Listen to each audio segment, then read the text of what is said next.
As they say, with partners like these, you don't need enemies. Donald Trump is once again escalating his trade war. But if you thought it was aimed at Russia, China, or other adversaries of the United States of America, unfortunately, you are mistaken.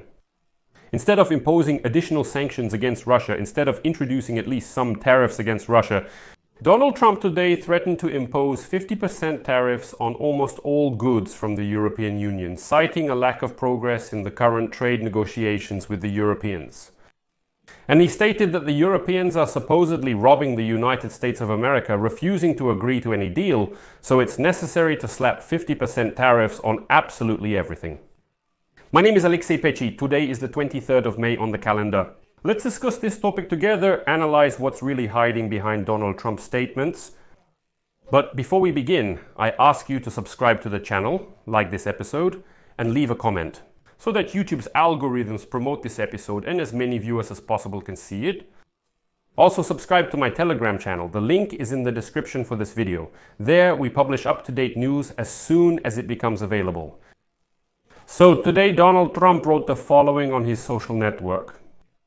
So they have European powerful trade barriers, taxes, value-added tax, ridiculous corporate fines, unreliable trade barriers, and monetary manipulations. Unfair and unfounded lawsuits against American companies. And many other things have led to a United States trade deficit of more than $250 billion a year, which is an absolutely unacceptable figure. Our negotiations with them are not leading to anything. Therefore, I recommend imposing a direct 50% tariff on the European Union starting from June 1st, 2025. Well, here we are today. Olaf Gill, that's it. A representative of the European Commission for now has declined to comment, stating that he is waiting for a phone conversation between the United States and the European Union, specifically between Marashem Šefčovič. This is the European Commissioner for Trade and the United States Trade Representative, Jameson Greer. Gill did not specify when this phone conversation will take place, but there is information that today, after all, the Americans and Europeans will have a call and will try either to somehow suspend this trade war or to negotiate something. Shortly after Trump published this post, Finance Minister Scott Bessent stated in an interview that, quote, "The European Union's proposals were not of the same quality as the proposals from our other important trading partners. They say the European Union didn't give in, so we need to impose 50% tariffs against it. As Scott Bessent stated, I'm not going to negotiate on television, but I hope this will ignite a fire in the hearts of the European Union." The European Union has a problem with collective action. Well, and this 50% tariff that Trump is planning to impose against the European Union, it's more than twice the original so-called reciprocal tariff of 20% that Trump mentioned, which was in effect for a short time in April before Trump quickly suspended these tariffs to conduct further negotiations. The pause was supposed to end on July 9th, or at least it was supposed to, and after the pause, only a trade deal with the United Kingdom was announced. Scott Bessent refused to say which country might be next to make a deal with the United States. But that's what I was saying, that 90 days would not be enough for Trump to make a huge number of deals.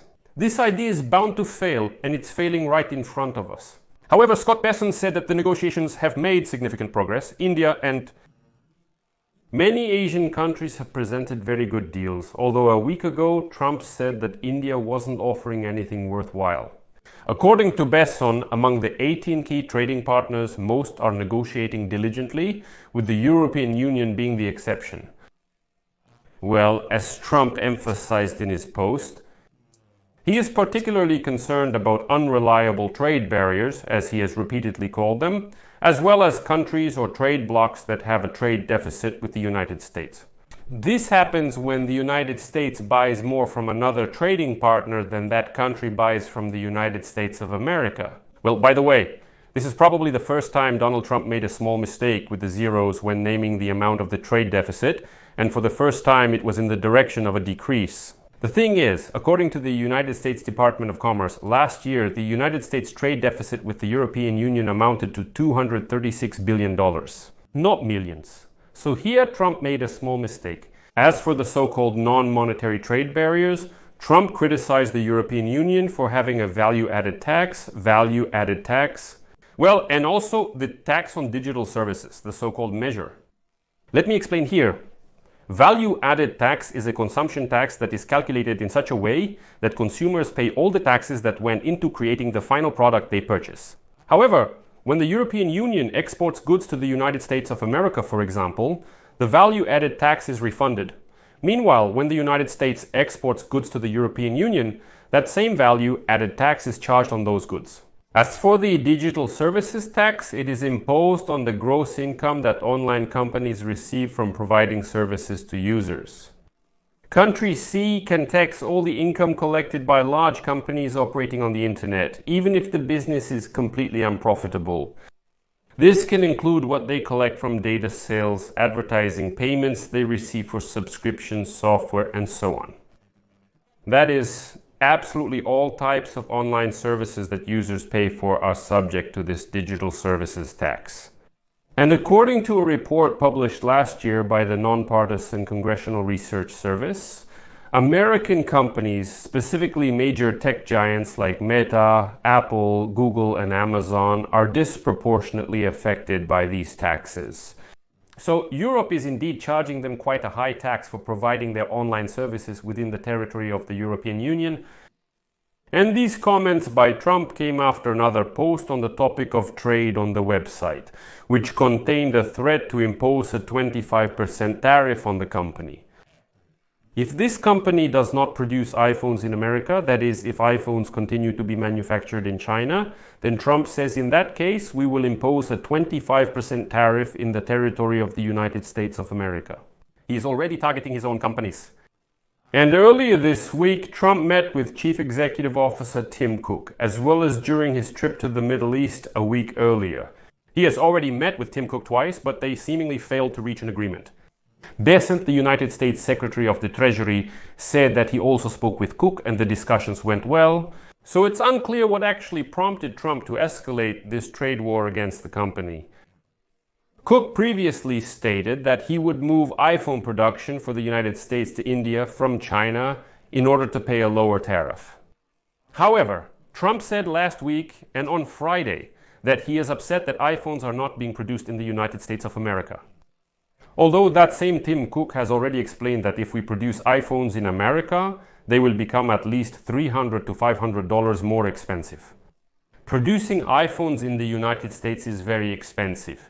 And that's exactly why they move production to China, because it's cheaper to do all this there. But Trump doesn't really care about that very much. He says no, move all production to America, otherwise we'll hit you with a 25% tariff. Let me emphasize again, these tariffs will fall on the shoulders of consumers, not on him, as he won't be paying them himself.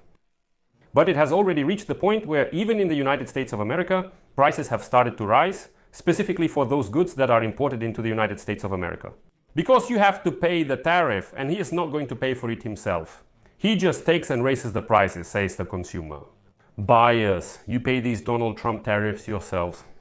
Trump is offended and said that China has profited off Americans for years so they can pay the tariffs themselves. So this is just the beginning of this story, and it will have a big impact on Americans. I think there will be a lot of lawsuits about this. And this is just one of the cases that has surfaced, but still, I don't believe the story. Will he move production to American territory, or will he just pay this 25% tariff on those and in general on all products? It will just fall on the shoulders of consumers. Things will simply become more expensive, that's all. That's the whole policy of Donald Trump, who supposedly cares about ordinary consumers. That's why I'll just leave it at that. Share your opinions and conclusions in the comments below this episode, subscribe to the channel, hit the bell, and don't forget to like.